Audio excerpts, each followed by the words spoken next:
What drives a country? The people, the infrastructure, the tourism, or the economy? Well, aviation stands behind all of that. Behind every successful country is a strong aviation industry. And today, we'll look at a country that's aviation history has been built, shattered, and rebuilt. A country with aviation so rooted in history, but yet so disconnected at times. It's time to take flight to Bulgaria.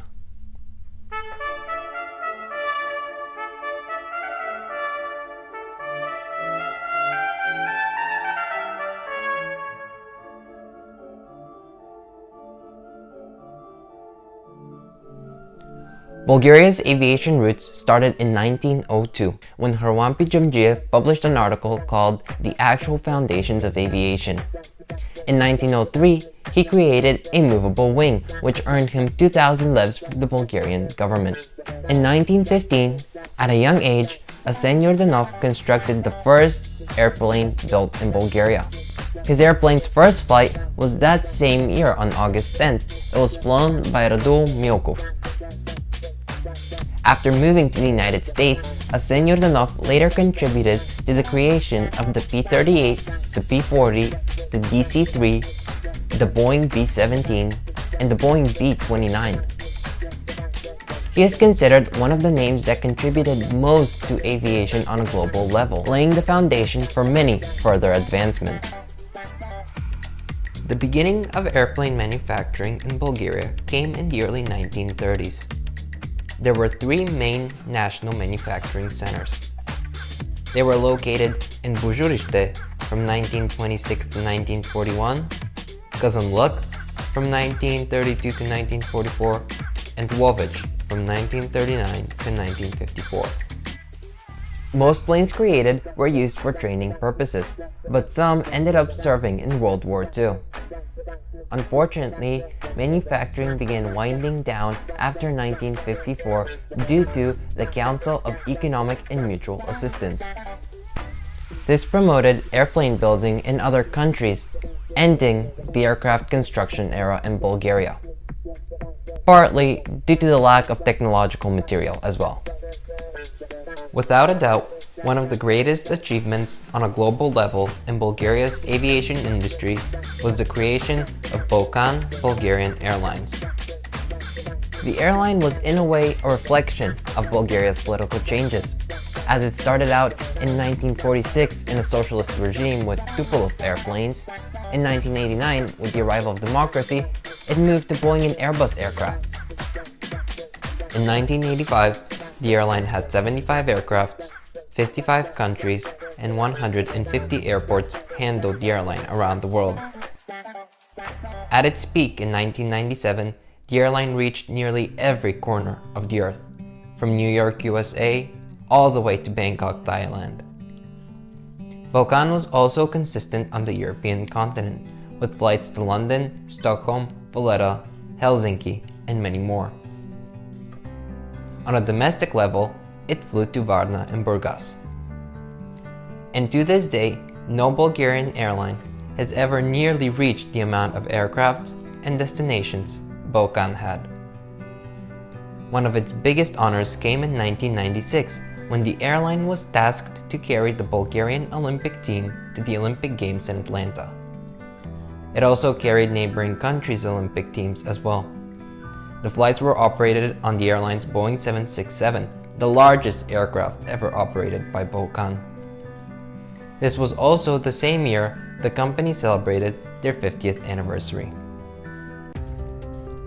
After more than 50 years of operation, the airline started taking an approach to modernize its older fleet. This included acquisition of new Western aircrafts.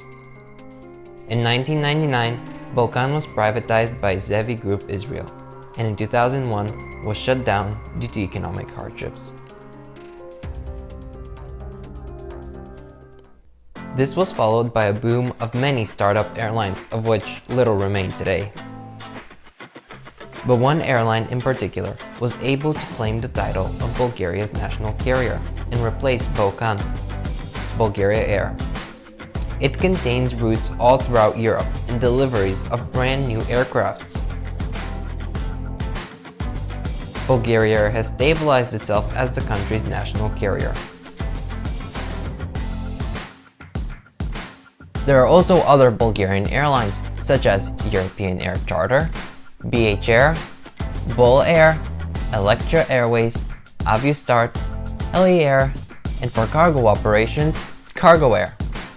At its hub, Sofia Airport is the country's largest and main year-round airport. With 2 terminals, it operates mainly European and Middle Eastern flights. Terminal 1 serves mainly low-cost carriers, while Terminal 2 serves more international airlines because of the jet bridges. Even though it serves the 5th largest city in the Balkans, it is the 7th largest airport in the region. So I decided to show a more visible comparison of Sofia Airport compared to a few other airports in the Balkans. I asked Sofia Airport, Belgrade Airport, and Tirana Airport what the largest regularly scheduled aircraft was. In Sofia and Tirana, it was the Airbus A321, and in Belgrade, the A330-200. New York and other US destinations are very desired for the airport currently due to the high population of Bulgarians living in the US.